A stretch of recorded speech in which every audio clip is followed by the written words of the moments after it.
করা হয়েছে তার প্রাসঙ্গিকতা এবং সময়োপযোগিতা প্রশ্নাতীত। ফলে আমাদের বিবেচনা করা দরকার যে আমরা কোন জায়গাটায় মনোযোগ দেব। 2024 সালের জুলাই আগস্টের গণঅভ্যুত্থানের মধ্য দিয়ে বিভিন্ন রকম জন আকাঙ্ক্ষার প্রকাশ ঘটেছে। ইতিমধ্যেই আপনারা বিভিন্নভাবে অবগত, আপনারা জানেন, আলোচনা হয়েছে যে যেহেতু একটি গণ অভ্যুত্থান যার নেতৃত্বে ছিলেন তরুণরা, যার নেতৃত্বে ছিলেন ছাত্ররা, তার সঙ্গে যুক্ত হয়েছিল বিভিন্ন রাজনৈতিক দল, বিভিন্ন রকম শক্তি, সেহেতু আকাঙ্ক্ষার বিভিন্নতা থাকাটাই স্বাভাবিক। সাধারণভাবে বলা হয়ে থাকে এবং এটা নিঃসন্দেহ যে কেবলমাত্র একটি ফ্যাসিবাদী শাসন বা একজন ফ্যাসিবাদী শাসককে ক্ষমতা থেকে সরানোর উদ্দেশ্যে এই আন্দোলন হয়নি। কিন্তু এটাও সত্য যে এই আন্দোলনে যুক্তদের কারো কারো আকাঙ্ক্ষা ওইটুকুই ছিল বা এখনো আছে। এই বাস্তবতাটা আমাদের স্বীকার করা দরকার। ফলে আজকে যখন আমি এই জন আকাঙ্ক্ষার বিষয়টা বিবেচনা করি, তখন আমার কাছে যেটা মনে হয় যে দুটো বিষয় খুব স্পষ্ট। সেটা হচ্ছে যেখানে ঐকমত্য আছে, যেখানে রাজনৈতিক দলগুলোর মধ্যে ঐকমত্য আছে, যাতে যারা অংশগ্রহণ করেছেন তাদের মধ্যে ঐকমত্য আছে, সেটা কি? প্রথম বিষয় যেটা, সেটা হচ্ছে বাংলাদেশে যেন আর স্বৈরতন্ত্র ফেরত না আসে, এ বিষয়ে ঐকমত্যের কোনো পার্থক্য নেই। দ্বিতীয় যে বিষয়, সেটা হচ্ছে সকলেই চান যে বাংলাদেশে একটা জবাবদিহিমূলক গণতান্ত্রিক ব্যবস্থা যেন প্রতিষ্ঠিত হয়। এগুলোকে আপনি ন্যূনতম বলে বিবেচনা করুন, এগুলিকে আপনি একেবারে মৌলিক বলে বিবেচনা করুন, তাহলেও আপনারা দেখবেন যে এই দুই জায়গায় রাজনৈতিক দলগুলো, সিভিল সোসাইটি, বিভিন্ন রকম পেশাজীবী সংগঠন এবং যারা আন্দোলনে প্রাণ দিয়েছেন তাদের পরিবারের কাছে জিজ্ঞাসা করুন, যারা আহত আছেন তাদের কাছে জিজ্ঞাসা করুন, অন্তত পক্ষে এই দুটো জায়গায় তাদের ঐকমত্য আছে। ফলে আমাদেরকে এই দুটো জায়গার থেকেই যদি আমরা শুরু করি, তাহলে বুঝতে পারবো যে আমাদের পথরেখাটা কীরকম হওয়া উচিত, কী কী বিষয় করতে হবে। বাংলাদেশে যে একটি স্বৈরতান্ত্রিক ব্যবস্থা প্রতিষ্ঠিত হয়েছিল এবং বিশেষ করে গত 16 বছর যাবৎ যে একটি ব্যক্তিতান্ত্রিক স্বৈরতন্ত্র প্রতিষ্ঠিত হয়েছিল, সেটা কিন্তু এই প্রথমবারের মতো বাংলাদেশে ঘটেছিল তা নয়। বাংলাদেশে এর আগে আরেক দফা স্বৈরতন্ত্র প্রতিষ্ঠিত হয়েছিল। এক নেতা এক দেশ, এই স্লোগান বাংলাদেশে 2009 সালের পরে প্রথম উচ্চারিত হয়েছে তা নয়। বাংলাদেশে 1973 সালের পরে 1975 সালে একদলীয় ব্যবস্থা প্রতিষ্ঠা পর্যন্ত এবং পরবর্তী সময়ে আমরা ব্যক্তি, দল, দেশ, রাষ্ট্রকে একাকার করে দিয়ে এক ব্যক্তির শাসনের যে রূপ আমরা দেখতে পেয়েছিলাম, সেটাই আবার ফিরে আসে 2014 সালের মধ্যে, বিশেষত 2011 সালের পরে শেখ হাসিনার শাসনের মধ্য দিয়ে। তার মানে হচ্ছে এই যে আমরা যদি স্বৈরতান্ত্রিক ব্যবস্থাটার দিকে লক্ষ্য করি এবং সেটা মোকাবিলা করতে চাই, তাহলে আমাদের বুঝতে হবে যে স্বৈরতান্ত্রিক ব্যবস্থাটা কিভাবে তৈরি হয়েছিল এবং সেটা কিভাবে টিকেছিল। যতক্ষণ না পর্যন্ত আমরা সেটা উপলব্ধি করতে পারবো, ততক্ষণ পর্যন্ত আসলে এই ব্যবস্থাটা পরিবর্তনের পথরেখা আমরা তৈরি করতে পারবো না। এর মধ্যে প্রধান যে জিনিসটা, সেটা হচ্ছে যে আমাদের এখানটায় যে স্বৈরতান্ত্রিক ব্যবস্থা, যে কোনো দেশে স্বৈরতান্ত্রিক ব্যবস্থা তৈরি হয় সাধারণত তিনভাবে। একটা হচ্ছে সেনা শাসনের মধ্য দিয়ে, অকস্মাৎ একদিন ভোরবেলা সেনাবাহিনী ট্যাঙ্ক নিয়ে হাজির হন এবং ক্ষমতায় যারা আছেন তাদের সরিয়ে দেন। দ্বিতীয় স্বৈরতান্ত্রিক ব্যবস্থা হচ্ছে একদলীয় ব্যবস্থা, সাধারণত যেগুলো আমরা দেখতে পেয়েছি সমাজতান্ত্রিক দেশগুলোতে হয়, এখনও এই যে কোনো কোনো দেশে আছে। তৃতীয় যেটা 2006 সালের পর থেকে আমরা দেখতে পাচ্ছি সারা বিশ্ব জুড়ে, সেটা হচ্ছে গণতান্ত্রিক প্রক্রিয়া এবং প্রতিষ্ঠানগুলোকে ধ্বংস করে এক ব্যক্তির শাসন প্রতিষ্ঠা হয়, যেটার একটা পূর্বসূত্র আমরা দেখতে পেয়েছিলাম 1970-এর দশকে শেখ মুজিবুর রহমানের শাসনের সময়। তারই একটা নতুন রূপ আমরা দেখতে পাই শেখ হাসিনার শাসনের মধ্যে। এবং এই জায়গাটায় দুটো দুর্বলতার কারণে এই এক ব্যক্তি কেন্দ্রিক স্বৈরতান্ত্রিক শাসন তৈরি হয়। এর একটি হচ্ছে প্রাতিষ্ঠানিক, আরেকটি হচ্ছে রাজনৈতিক সংস্কৃতির। এই যে দুটো দিক, এই দুটো দিককে মোকাবেলা করার আরও একটা তৃতীয় জায়গা আছে, যেটাতে আমি একটু পরে আসব। বাংলাদেশে এই যে প্রাতিষ্ঠানিক ব্যবস্থা, সেটার মূল জায়গায় আছে বাংলাদেশের সংবিধান। 1972 সালে প্রণীত সংবিধানের মধ্য দিয়ে বাংলাদেশে ক্ষমতার এক কেন্দ্রীকরণের পথ তৈরি করা হয়েছিল। আমি আবার বলি, 1972 সালে তৈরি করা সংবিধানের মধ্য দিয়ে যেদিন ওই সংবিধান গৃহীত হয়েছে, সেদিন থেকেই বাংলাদেশে ব্যক্তিতান্ত্রিক স্বৈরতান্ত্রিক ব্যবস্থা প্রতিষ্ঠার পথ উন্মুক্ত করে দেওয়া হয়েছে। আমি একটা উদাহরণ দিই, তাহলে আপনি বুঝতে পারবেন। 1972 সালের সংবিধানের কথা যারা বলেন, তাদের প্রতি গভীর শ্রদ্ধা রেখে আমি এই প্রশ্নটা করতে চাই যে বাংলাদেশের 1972 সালের সংবিধানে প্রধানমন্ত্রীর অপসারণের ব্যবস্থাটা থাকেনি কেন? যে কোনো ধরনের ওয়েস্টমিনস্টার স্টাইল ডেমোক্রেসিতে সংসদীয় ব্যবস্থায় সংসদের যিনি নির্বাচিত হচ্ছেন সংসদের মধ্য দিয়ে প্রধানমন্ত্রী হিসেবে, তাকে অপসারণের ব্যবস্থা সব জায়গায় আছে। তার একটা বড় উদাহরণ হচ্ছে গত বছরগুলোতে আপনি যদি যুক্তরাজ্যের অবস্থাটা দেখেন, কনজারভেটিভ পার্টি যখন ক্ষমতায় ছিল তখনও অন্ততপক্ষে 3 জন প্রধানমন্ত্রী পরিবর্তিত হয়েছিল। দল ক্ষমতা থেকে যায়নি যতক্ষণ না পর্যন্ত আরেকটা নির্বাচন হয়েছে এবং লেবার পার্টি বিজয়ী হয়েছে। তাহলে এই ব্যবস্থাটা থাকে। বাংলাদেশে 1972 সালের সংবিধানে সেটা ছিল না, এখনো নেই। আপনি 17টা সংশোধনী করেছেন, কিন্তু এক জায়গায় স্থির। সেটা কি? ব্যক্তির হাতে ক্ষমতার সর্বোচ্চটি আপনি তুলে দেওয়ার ব্যবস্থা করেছেন। এটা সাংবিধানিকভাবে করা হয়েছে, এই সাংবিধানিক ব্যবস্থা আছে। এই বিপদ আরেকবার বাংলাদেশে তৈরি হয়েছে দ্বাদশ সংশোধনীর মধ্য দিয়ে।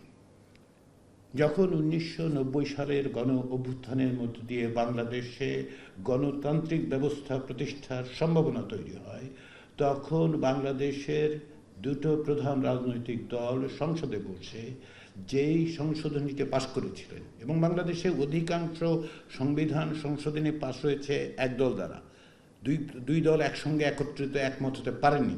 দ্বাদশ সংশোধনী এইসব বিরল সংশোধনীগুলোর একটা। তখন কি হয়েছে? 1975 সালে শেখ মুজিবুর রহমান যখন একদলীয় ব্যবস্থা তৈরি করেন চতুর্থ সংশোধনীর মধ্য দিয়ে, রাষ্ট্রপতি শাসিত ব্যবস্থায় সমস্ত রকম ক্ষমতা যে রাষ্ট্রপতির হাতে তুলে দেওয়া হয়েছিল, সেগুলো 1990 সালে ডিসেম্বর পর্যন্ত অব্যাহত থাকে। এটা জিয়াউর রহমানের সময় থাকে, জেনারেল এরশাদের সময় থাকে। থাকবার পরে যেটা হয়েছে, যখন 90 পরবর্তী সময় 91 সালে দ্বাদশ সংশোধনীর মধ্য দিয়ে সাংবিধানিকভাবে বাংলাদেশ সংসদীয় ব্যবস্থায় ফিরে গেছে, তখন রাষ্ট্রপতির হাতে যত ক্ষমতা ছিল সেই ক্ষমতাগুলো প্রধানমন্ত্রীর হাতে তুলে দেওয়া হয়েছে। প্রধানমন্ত্রী যে কোনো রকম সংসদীয় ব্যবস্থায় যথেষ্ট পরিমাণে ক্ষমতাশালী হন, এটাই স্বাভাবিক, এটা খুবই স্বাভাবিক। কিন্তু বাংলাদেশের ক্ষেত্রে বিপদটা তৈরি হলো যখন রাষ্ট্রপতির হাতের অভাবনীয় ক্ষমতা, সেই ক্ষমতা কার্যত প্রধানমন্ত্রীর হাতে আপনি তুলে দিলেন। তাহলে প্রধানমন্ত্রী কি হলেন? তিনি রাষ্ট্রপতির ক্ষমতাও পেলেন, প্রধানমন্ত্রীর ক্ষমতাও পেলেন।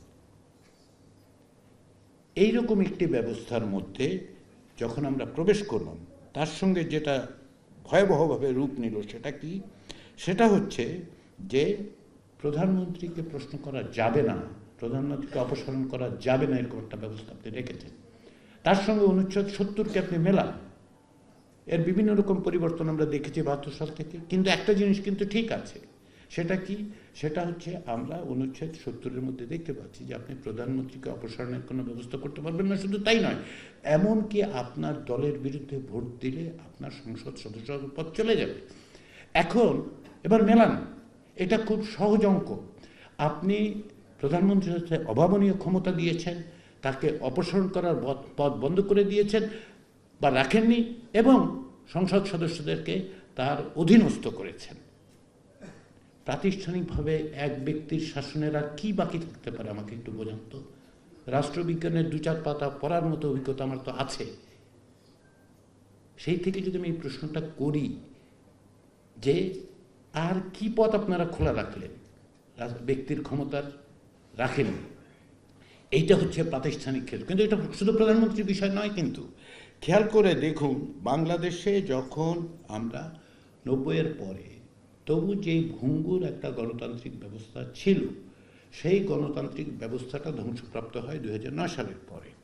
এখন এই যে ভঙ্গুর, আমি বললাম যে ভঙ্গুর ব্যবস্থাটা ছিল 1990-91 সালে 90-এর গণঅভ্যুত্থানের মধ্যে দিয়ে আমরা কিছু ভঙ্গুর গণতান্ত্রিক প্রতিষ্ঠান পেলাম। আমি ভঙ্গুর বলছি কেন?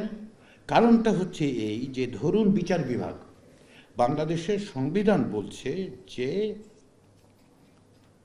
বিচার বিভাগ স্বাধীন, ঠিক আছে, বিচার বিভাগ স্বাধীন, কিন্তু বিচার বিভাগের স্বাধীনতার কথা যখন আপনি বলছেন তখন কিন্তু এটা নিশ্চয়তা বিধানের কোনো পথ রাখছেন না। তার একটা বড় জিনিস হচ্ছে এই যে বিচার বিভাগ কতটা স্বাধীন। হ্যাঁ, বিচার বিভাগের স্বাধীনতার কথা অনুচ্ছেদ 22-এর মধ্যে আছে, 94 অনুচ্ছেদ সেখানেও আছে, কিন্তু আপনি এটা পড়তে হবে আমাকে 115 এবং 116 অনুচ্ছেদের সঙ্গে। কি অর্থে? আপনি অধীনস্থ আদালতের পুরোটাই রাষ্ট্রপতির হাতে তুলে দিয়েছেন। বিচার বিভাগের অর্থের জন্য বিচার বিভাগকে যেতে হয় আইন মন্ত্রণালয়ের কাছে। তার আর্থিক স্বাধীনতা নেই, তার অধীনস্থ আদালতগুলো নিয়ন্ত্রণ করার কোনো অধিকার নেই। তদুপরি এমন একটা ব্যবস্থা তৈরি করা হয়েছে বিচারপতি নিয়োগ করার, যেখানে সুপারসিশনটা আছে এবং রাজনৈতিক বিবেচনায় নিয়োগগুলি হচ্ছে। তাহলে বিচার বিভাগের স্বাধীনতার এই যে কথাগুলো, সেই কথাগুলো আসলে বাস্তব নয়। তাহলে আপনি দ্বিতীয় প্রতিষ্ঠান, এক হচ্ছে প্রধানমন্ত্রীর ক্ষমতা অবমাননীয় করেছেন, ব্যক্তিকেন্দ্রিক করেছেন। বিচার বিভাগের ক্ষমতাটা নিয়ন্ত্রিত হতে হতে এটা প্রায় নিঃশেষিত হয়ে যাচ্ছে। এবার দেখুন যে নির্বাহী বিভাগের অবস্থা। নির্বাহী বিভাগের হাতে কি ক্ষমতা আছে? আমি যদি রাষ্ট্রপতির বিবেচনা করি, কিংবা ধরুন প্রধানমন্ত্রী তো নির্বাহী বিভাগেরও প্রধান, জরুরি অবস্থা ঘোষণার বিধানটা খেয়াল করুন। দ্বিতীয় সংশোধনীর মাধ্যমে সেটা বাংলাদেশের সংবিধানে যুক্ত করা হয়েছে। এটা হচ্ছে আপনার নবম ভাগে 141। এখন কথা হচ্ছে যে সেখানে অনেক পরিবর্তনের পরে এখন আমরা কি দেখি, বলি প্রধানমন্ত্রীর প্রতি স্বাক্ষর লাগবে। এক পর্যায়ে যেটা ছিল যে রাষ্ট্রপতি চাইলেই জরুরি অবস্থা ঘোষণা করবেন, যদি তার কাছে প্রতীয়মান হয় যে, এখন কি কেন কার কাছে কি প্রতীয়মান হয় সেটা আমরা জানি না, এর কোনো আইনি ব্যাপার নেই। এখন সেটা হচ্ছে প্রতি স্বাক্ষর করতে হবে। এখন দুজন ব্যক্তি, রাষ্ট্রপতি এবং প্রধানমন্ত্রী, যদি সিদ্ধান্ত নেন তাহলে তারা জরুরি অবস্থা ঘোষণা করতে পারবেন, এবং আমাদের অপেক্ষা করতে হবে যে পার্লামেন্ট 30 দিন পরে বা 120 দিন পরে যে কোনো একটা পরিস্থিতিতে সেটা র্যাটিফাই করবেন কি করবেন না। এটার বিপদটা কোথায়? এর বিপদটা হচ্ছে এই জায়গায় যে আপনি যখন জরুরি অবস্থা ঘোষণা করছেন তখন আপনার নাগরিকের অধিকারগুলো স্থগিত করা হচ্ছে এবং আদালত সেটা প্রয়োগ করতে পারছে না। তাহলে ব্যক্তির হাতে ক্ষমতা, প্রতিষ্ঠান দুর্বল, রাষ্ট্রপতি চাইলেই জরুরি অবস্থা প্রধানমন্ত্রীর সাথে কথা বলে আপনি জারি করতে পারেন। কিন্তু এই রাষ্ট্রপতিটা কে? এই রাষ্ট্রপতিটা হচ্ছে সেই রাষ্ট্রপতি যেখানে সংবিধানের 48(3) অনুচ্ছেদে বলা হচ্ছে যে প্রধানমন্ত্রীর পরামর্শ ছাড়া তিনি কিছুই করতে পারবেন না। তাহলে কি দাঁড়ালো? আবার ঘুরে ফিরে কিন্তু বৃত্তের মতো আপনি এক জায়গায় আসলেন। প্রধানমন্ত্রী চাইলে জরুরি অবস্থা ঘোষণা করতে পারেন, তিনি গিয়ে বলতে পারেন রাষ্ট্রপতিকে, রাষ্ট্রপতি এবার তিনি যদি বলে ফেলেন তাহলে রাষ্ট্রপতির পক্ষে না শোনার কোনো উপায় নেই। তাহলে দেখেন ব্যক্তিকেন্দ্রিকতা কিভাবে তৈরি হচ্ছে, প্রতিষ্ঠানের মধ্যে দিয়ে কিভাবে তৈরি হচ্ছে, তাই তো? এখন এই যে পরিস্থিতি, তার একটা বড় দিক হচ্ছে যে আপনি বারবার একটা ব্যক্তির কাছে ফিরে যাচ্ছেন। আরেকটা উদাহরণ দিই, বাংলাদেশের বর্তমান সংবিধান আপনারা জানেন যেটা বহাল আছে, তাই তো? সেখানে সংবিধানের 4 ক অনুচ্ছেদটা একটু পড়ুন। সেটাকে কি লেখা আছে? লেখা হচ্ছে যে একজন ব্যক্তির প্রতিকৃতি আপনাকে সর্বত্র লাগাতে হবে, সরকারি অফিসেতে লাগাতে হবে, বেসরকারি অফিসে লাগাতে হবে, অফিসে আপনার পিছনে এটা লাগাতে হবে। শেখ মুজিবুর রহমানের প্রতিকৃতি। আচ্ছা, ধরুন আপনি সিদ্ধান্ত নিলেন আপনি এটা করবেন না, সিদ্ধান্ত নিলেন যে আপনি ওই ছবিটা লাগাবেন না, যে কোনো কারণেই হতে পারে, আপনি আদর্শিকভাবে মনে করেন, ভুল মনে করেন, যা কারণ ছাড়াই আপনি ভাবলেন। এখন এটা যেহেতু সংবিধানে আছে, যদি আপনি এটা না করেন তার মানে আপনি সংবিধানের বরখেলাপ করছেন।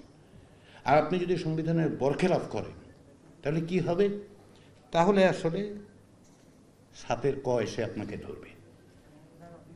সাতের কতে কি বলা হচ্ছে? যদি আপনি করেন তাহলে এটা রাষ্ট্রদ্রোহিতা বলে বিবেচিত হবে, এবং যেটা রাষ্ট্রদ্রোহিতা বলে যদি বিবেচিত হয় তাহলে আপনার শাস্তি কিন্তু ফাঁসি পর্যন্ত হতে পারে। তার মানে হচ্ছে আপনি একটা ছবি লাগালেন কি লাগালেন না, এইটা দিয়ে নির্ধারিত হচ্ছে যে আপনি কি ধরনের বিচারের সম্মুখীন হবেন। আপনি যদি এগুলি চিন্তা করেন তাহলে আপনি দেখবেন কি বিপজ্জনক পরিস্থিতির মধ্যে হয়ে যাচ্ছে, তাই না? এখন এগুলি হচ্ছে সাংবিধানিক প্রাতিষ্ঠানিক জায়গা। সাংবিধানিক প্রাতিষ্ঠানিক জায়গাগুলোর অন্যগুলি জিনিসগুলো দেখুন। স্থানীয় সরকারের বিষয়, স্থানীয় সরকার, তাই তো? স্থানীয় সরকারের বিষয়টা কি?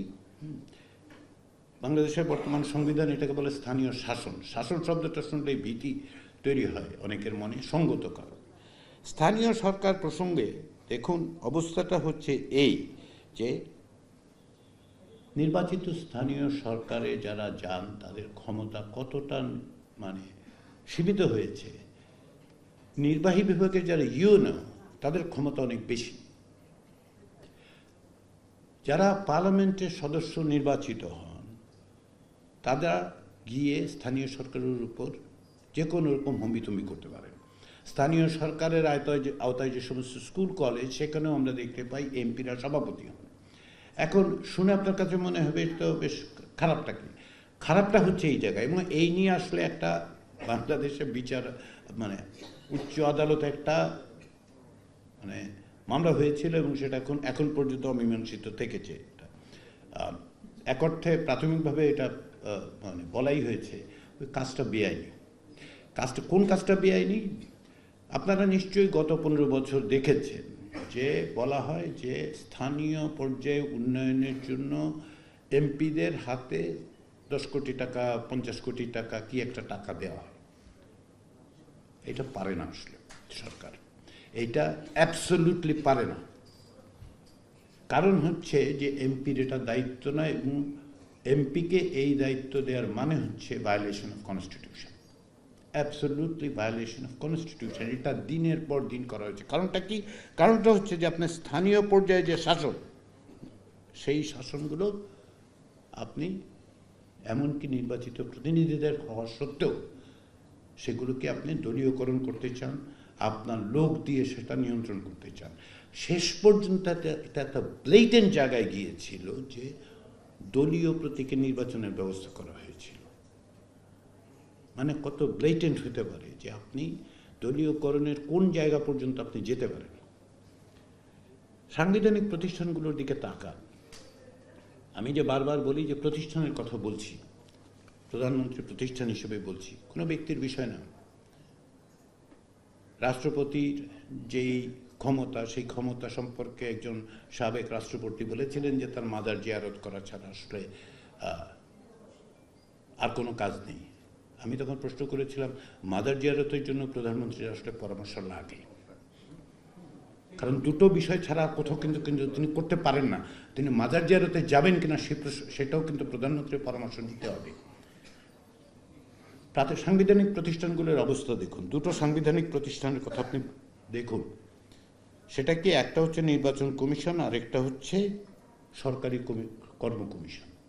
এখন নির্বাচন কমিশন নিয়ে বলা হয় যে সেখানে একটা সার্চ কমিটি হয়, সার্চ কমিটির কাউকে ঠিক করে রাষ্ট্রপতির কাছে দেন, রাষ্ট্রপতি তারাও আগে রাষ্ট্রপতি প্রথম সার্চ কমিটি নিয়োগ করেন, তাই তো? এখন রাষ্ট্রপতি কীভাবে সার্চ কমিটি নিয়োগ করেন? প্রধানমন্ত্রীর সাথে পরামর্শ করেন না? যদি না করেন তাহলে তিনি সংবিধান ভায়োলেট করছেন, বরখেলাপ করছেন। আর যদি করেন, আমি আপনাকেই যদি জিজ্ঞাসা করি, আচ্ছা আপনাকে জিজ্ঞাসা করে আমার কথা বলি আমি, হ্যাঁ, আমি যদি প্রধানমন্ত্রী হই, এই যদি বাংলাদেশের সংবিধান হয়, আগামীতে যদি আমি নির্বাচন করতে চাই, তাহলে আমি কাকে নির্বাচন কমিশনে নিয়োগ দেবো বলতে পারেন যে আমার বিজয় নিশ্চিত করবে, তাই তো? আমি তো নির্বোধ না, আমি রাজনীতি করি, আমি নির্বোধ না, আমি জিততেই চাই। আমি আঞ্জুমানে মফিদুল ইসলাম চালাচ্ছি না, আমি একটা রাজনৈতিক দল চালাই, আমি প্রধানমন্ত্রী হয়েছি।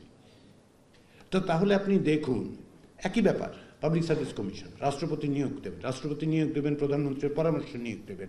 যেই পাবলিক সার্ভিস কমিশন দেশের সমস্ত রকম পাবলিক সার্ভিসগুলোতে নিয়োগ দেবে, মানে বৃত্তটা আপনারা যদি ভালো করে খেয়াল করেন, প্রতিষ্ঠানগুলো কিভাবে সংবিধানের মধ্যে তৈরি করা হচ্ছে, যে এক ব্যক্তির শাসন হবে এবং সেই ব্যক্তি ভয়াবহ ক্ষমতাশালী হবে এবং তিনি গোটা রাষ্ট্রকে নিয়ন্ত্রণ করবে। বাংলাদেশের সংবিধান যখন তৈরি হয় 1972 সালে, তখন এর মধ্যে গণভোটের কোনো বিধান ছিল না। পরবর্তী সময় এই বিধানটা যুক্ত করা হয়। খুব ইন্টারেস্টিং, একটি সামরিক শাসক ক্ষমতায় থাকা অবস্থায় গণভোটের বিধান যুক্ত করেছিলেন।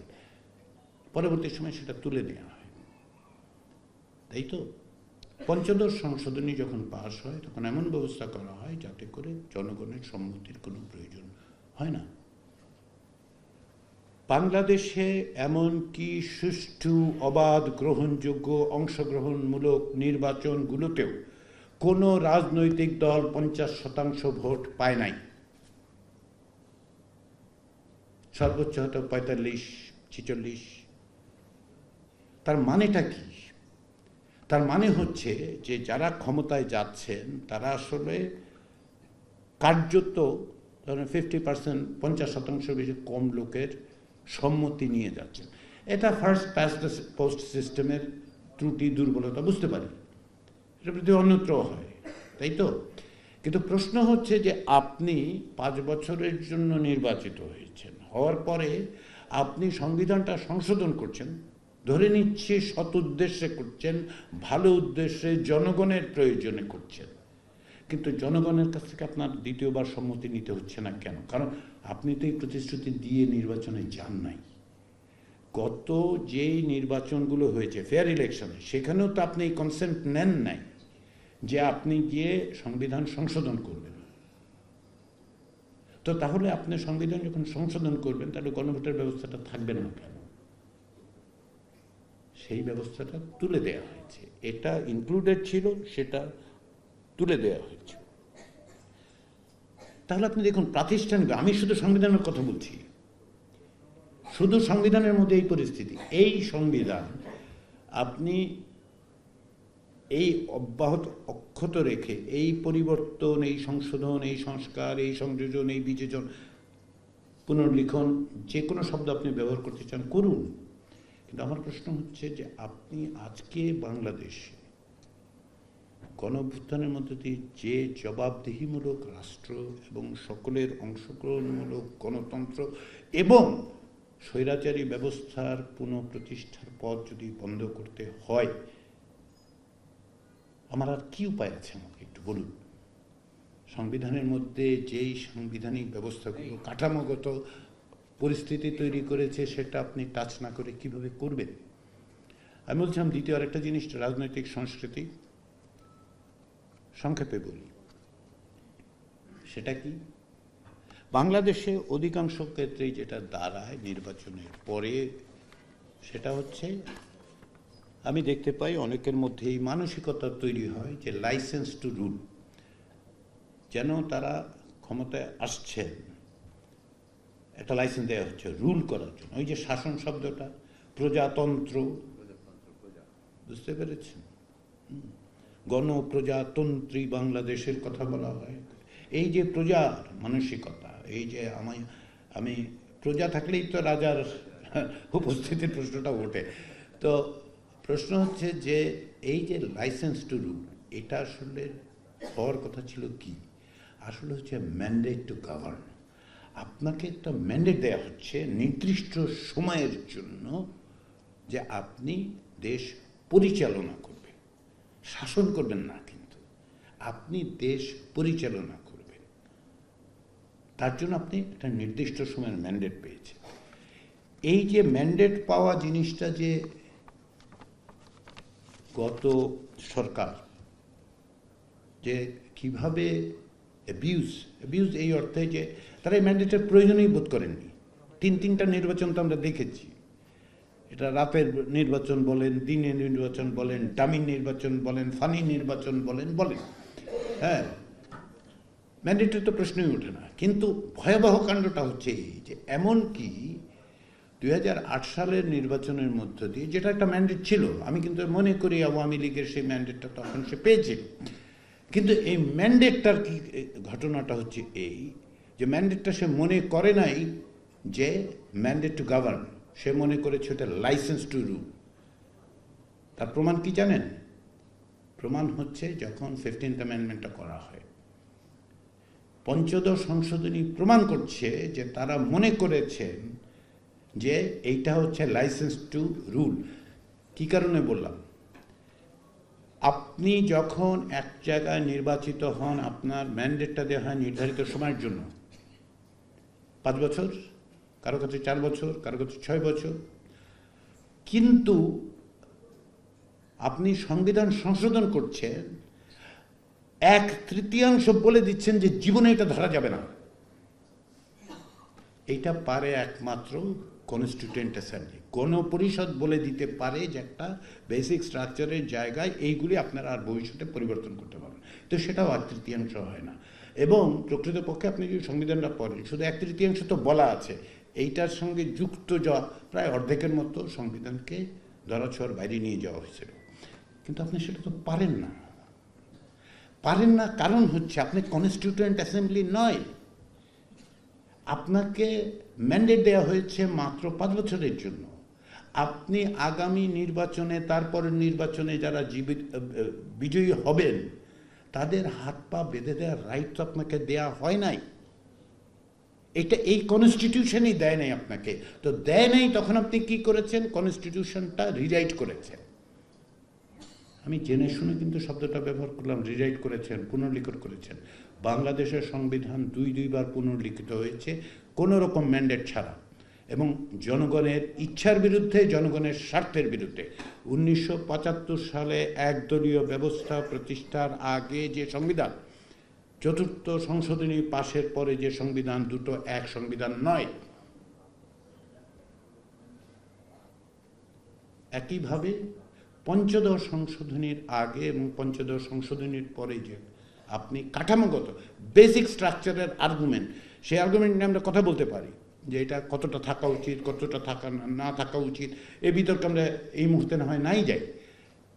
কিন্তু আপনি যদি বেসিক স্ট্রাকচারের বিবেচনাটাও করেন, তাহলে আপনি দেখবেন যে পঞ্চদশ সংশোধনীর পরে একটা নতুন সংবিধান তৈরি করা হয়েছে, লেখা হয়েছে, লিটারেলি লেখা হয়েছে, এবং বেঁধে দেওয়া হয়েছে যে আর কেউ এটা পরিবর্তন করতে পারবে না। এই কাঠামোগতগুলো জায়গায় যদি আমরা অ্যাড্রেস করতে না পারি, তাহলে গণতন্ত্রের জন্য যে প্রাণ মানুষ দিয়েছেন, যারা এখনো আহত অবস্থায় আছেন, যারা দেশে দেশের বাইরে লড়াই করেছেন 16 বছর যাবৎ, তাদের প্রতি আমাদের যদি কোনো কমিটমেন্ট থাকে, আমাদের কাজ হচ্ছে এই জায়গায় প্রশ্নগুলো তোলা, এইগুলি মোকাবেলা করা। পরিবর্তন কেবলমাত্র কথাই হবে না, আমি বুঝতে পারি, কিন্তু সেই জন্য আমি রাজনৈতিক দলগুলোর কাছে একটা আহ্বান জানাই। সেটা কি? অনেক বিষয় আপনাদের মধ্যে ভিন্নমত থাকবে, থাকারই কথা, কিন্তু যে জায়গাগুলোতে ঐক্যমত প্রতিষ্ঠিত হয়েছে, শুধু ব্যক্তির অপসারণ নয়, কাঠামোগতভাবে বাংলাদেশের শাসন ব্যবস্থা পরিবর্তন, গণতন্ত্রায়নের যে সুযোগ রক্ত দিয়ে তৈরি হয়েছে, প্রাণ দিয়ে তৈরি হয়েছে, যে বিষয়ে রাজনৈতিক দলগুলোর মধ্যে ভিন্নমত নেই, আসুন আমরা সেই জায়গায় এক থাকি। ভিন্নমত অন্য জায়গায় আছে, সেগুলি নিয়ে কথা হবে, সকলে আলোচনা করবেন অব্যাহত, কারণ এটি তো গণতন্ত্র। আমি আমার কথা বলবো, আপনি আপনার কথা বলবেন, আমরা দ্বিমত পোষণ করব, কিন্তু সংকটকালে আমরা একত্রে দাঁড়িয়েছি পথে। সংকটকালে মানুষ প্রাণ দিয়েছেন, দেশে দেশের বাইরে যে যেখানে পেরেছেন প্রতিরোধ তৈরি করেছেন।